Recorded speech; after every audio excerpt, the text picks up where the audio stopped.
is the title of a pamphlet that was written by Murray Rothbard. And Murray Rothbard was one of the very most important Austrian economists, probably one of the most important American Austrian economists, and he penned this little history of what the U.S. government has done to our money over time, very slowly, as Mr. McCaffrey pointed out. Over a period of a couple of hundred years, we went from a monetary system which was based on gold coins and silver coins and copper coins that were commodities of real tangible value, to the point in time where nowadays our money is paper that represents nothing of tangible value. And it's actually a little worse than that, because most of our money, particularly for the adults in the audience and on the web, most of your money isn't even paper. It's just electronic entries in the bank.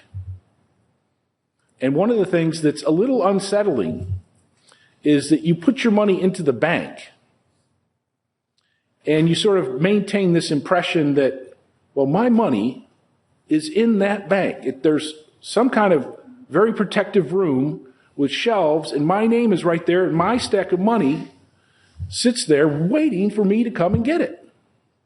No, it's not there. Banks nowadays are not storehouses of money. Banks hold money like Walmart holds money, just a little bit of money in the drawers to make change for that vast amount of inventory that sits in Walmart ready for us to buy. So we've had this unbelievable transformation over 200 years, and it's synthesized in that pamphlet by Rothbard, What Has Government Done to Our Money? You can get an electronic copy from the webpage, and I think the pamphlet itself is available either here or online for a couple bucks. Okay, the topic of my lecture this morning is how money caused the housing bubble and other troubles. Okay, I'd like to begin by giving you a homework assignment. I'd like you to Google my name, which is Mark Thornton, Thornton, and housing bubble. And look at the list of things that come up. And what that's going to show you is that myself and the Austrian economist of the Austrian school knew that there was a housing bubble in existence early on, well before anybody else noticed. And so I have my articles where I talk about the housing bubble, and I also have articles where I talk about other Austrian economists who were writing about the housing bubble before I was. And in the early days, 2003, 2004, when the housing bubble was in full swing, and we would say, well, it's a housing bubble, it's just not real. And people would berate us. They would say, that's stupid, you never lose money in real estate. Housing prices only go up. How could there possibly be a housing bubble that might come undone? So we were kind of quiet about it in 2003, in 2004, because you can never be absolutely sure of these things, as I'll explain when I tell you about the Austrian theory of the business cycle. So I wrote about it, the housing bubble, in February of 2004. And in the first half of that year, I had some experiences that made me think, well, this housing bubble is not only real, but it's a much bigger problem. It's going to be a much bigger problem than the typical business cycle of ups and downs in the economy. In May of 2004, I got a call from my brother out in California. He had gotten a new job. He was a mortgage lender. And I thought to myself, that's the last thing in the world I think my brother could possibly do, is to be put in charge of giving money to other people. I just imagine someone appointing my brother to be the chairman of the Federal Reserve or something like that. And he said, Mark, this is really easy. I never imagined it was going to be this easy. People call me up who already have a mortgage, and I refinance their mortgage so that their interest rate is lower, their payments are lower, and I can give them $30,000, $40,000, $50,000 cash refinancing their house. He said, Mark, it's almost too good to be true. And that set off a light with me that anytime somebody says it's almost too good to be true, it usually is. So that was on Saturday. I go into work, on Sunday, I went for this walk around my neighborhood, and I noticed that a colleague of mine who had a rental house, that someone was putting up a for sale sign in front of that house. Nice neighborhood, small house. And so Monday morning I go into the office and I said, hey Dave, I noticed you put your rental house up for sale. He said, nope, it's already been sold. He said, 2 people called my real estate agents on Sunday afternoon in order to buy the place, and they paid the ultimate buyer paid $19,000 more than I listed it for. Okay, so that's the kind of thing that was going on. And also what was going on, of course, was behind the scenes, the Federal Reserve had started manipulating interest rates in the economy. It had brought interest rates down from a normal range of 5%, lending money, for them to lend money to banks, down to 1%. Okay, so that's a key feature in the Austrian theory of the business cycle, is that the central bank, or the Federal Reserve, is going to manipulate interest rates in such a way as to reduce the rate it charges banks from a normal or market level based on supply and demand and so forth, down to a very low, artificially low level. When the interest rates are low for banks, then the rate it charges its customers is also reduced. So the price of borrowing money is also reduced in the economy. So when the price of anything is reduced, what happens, of course, is that more of it will be transacted as a result. So if we brought the price of iPads down from $500 down to $100, this audience might currently have maybe a dozen iPads. Everybody might want to go out and buy one for $100, right? Why not? If you've got the money, the price is low, let's go out and do it. So what happened as a result of these lower interest rates from the Fed, mortgage rate interest rates also came down to historically low levels. This caused, in turn, more people to want to build homes and to want to buy homes. And as the process of buying started to take place, of course, the supply side of the market also changed. And you had more people going into the construction industry, more people going into the housing input supply businesses, going into business and expanding their operations. So housing prices are rising, housing starts are rising, the size and number of home construction companies is also beginning to rise. They're taking resources from other areas of the economy, such as manufacturing. And so what the Fed ends up doing, what seems to be nice, they seem to be giving us all a gift, reducing the price so people can afford a mortgage, they can afford to buy their own house. The President of the United States,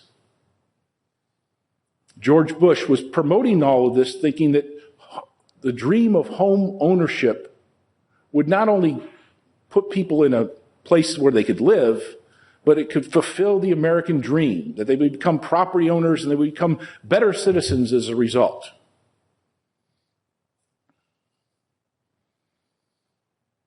Stock prices go up in the economy as a result as well. Unemployment comes down.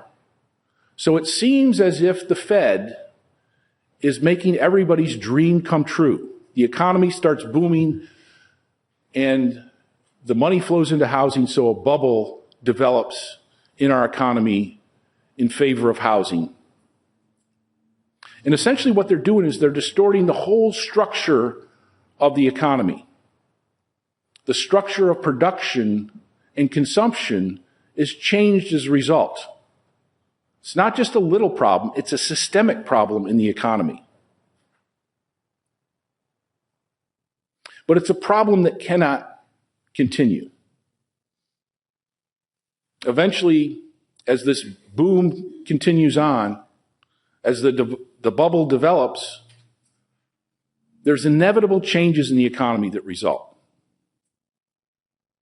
Here in Auburn, for example, in 2005, 2006, 2007, as the housing bubble is maturing or getting older, long in the tooth, so to speak, what started happening around us was that the whole structure of our little community was changing. Apartment buildings were being converted into condos. Other buildings were being torn down and turned into large condominium complexes. They were called luxury game day condominiums. In other words, the idea here was that people were going to come to Auburn and buy an expensive condominium so they would have a place to stay when they came to Auburn for the football games. And I thought to myself, well, isn't that odd? That you would pay like $250,000 in order to have a place to stay for 6 weekends or 6 days out of the year. That seems a little odd to me at the time. But apparently it didn't seem odd to the 12 developers who went into this business or to all their clients who bought these condominiums.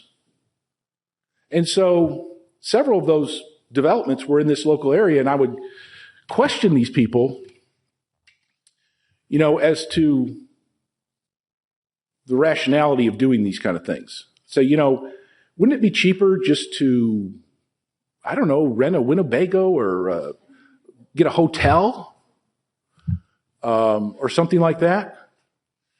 It's awful expensive, and you got this mortgage on this property, and then you've got to keep it up, and you've got dues you have to pay. So you're paying, like $169 maintenance fee on this condo every month of the year.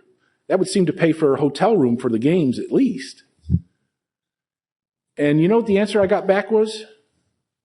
Well, if we get tired of it, we can always sell it for more later on.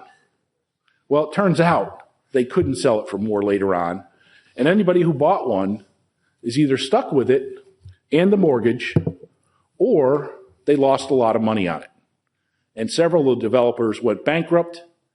And thanks to all that folly, there are several hundred Auburn students who are very thankful to be renting luxury game day condominiums. With covered parking, swimming pools, workout rooms, balconies. But that's the kind of systemic restructuring that the Fed can engineer from Washington, D.C., 1,000 miles away, down to little old Auburn, Alabama. Now, left to its own devices, the market economy restructures itself on a regular, ongoing basis. An example of a natural restructuring of the economy, when I was a boy, I lived in a small town, and we were surrounded by farms, and about half of those farms were dairy farms, where there were dairy cattle. And the dairy farmers would let the cattle out, and they would eat grass, and then they would come in, and the cows would be milked into a tank, and then a little truck would come and take the milk out of the tank into the truck. The truck would drive into town to one of 3 dairy businesses, and the dairies would put the milk into cartons or make it into butter. Chocolate milk was my favorite. and then they would cool it down, and then the next morning, some guy would go through the neighborhoods before dawn and put the milk magically out by our back door. So that was a very direct process. From the field you saw out in the country, into the business, and then back to the back door. Nowadays, it's a much bigger structure of production. There are much bigger dairy farms and with much more equipment to milk the cattle, with the cows. And the milk is put onto much bigger trucks and shipped far away and processed by large processors who then ship it not to your back door, but to the supermarket. And then you go to the supermarket and get it. So that's a natural kind of evolutionary change which makes milk cheaper and more available to everybody, not engineered by the Fed. But the Fed can manufacture dramatic, radical, and wrong-headed changes in the economy. And one of those things was the housing bubble. Now, to the inevitability, why can't this just go on? Why can't we have our luxury game day condominiums?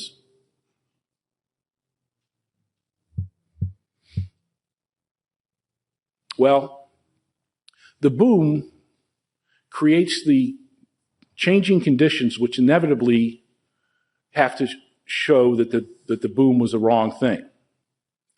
First of all, if everybody is trying to do a particular thing, like build houses, or if everybody is trying to make computer chips,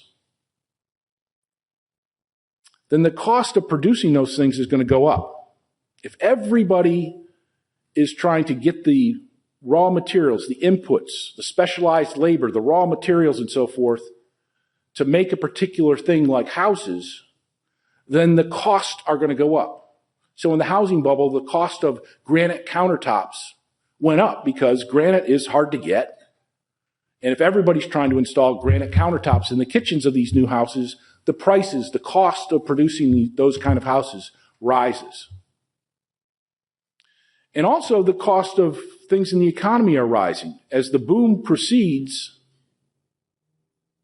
no matter what kind it is, then basic raw materials are going to become more expensive. So every time we get into a boom in the economy or a bubble, one of the things we inevitably see is oil prices rising. Oil is kind of a master input. We use it in everything. Driving, energy for the house, agriculture, manufacturing. It's just used for everything. And so whenever there's a boom in the economy, oil prices rise, food prices rise. So everybody's budget takes a hit. We're paying more for gas. We're paying more for electricity. We're paying more for food. So all of the customers, all of us, have less money left over to buy whatever the bubble is about. And also in a bubble, as in the case with the housing, more and more people get into that industry. The number of contractors in Auburn, for example, quadrupled during the housing bubble. So there's many, many more competitors who can make that same product. So what happens in a bubble eventually is that the cost of production rise, that the number of customers out there falls, and the number of competitors rise. So this is the trifecta, the worst of all cases. If you're a company, you're an entrepreneur in the area of the bubble economy, your costs are rising, your customers are falling, and your competitors are rising. And that's essentially what happens and what did happen in the housing bubble and almost all cycles of boom and bust in the economy. Now, the market started correcting for all that. What we saw as the housing bubble came undone was that people who granted mortgages, a lot of them went out of business.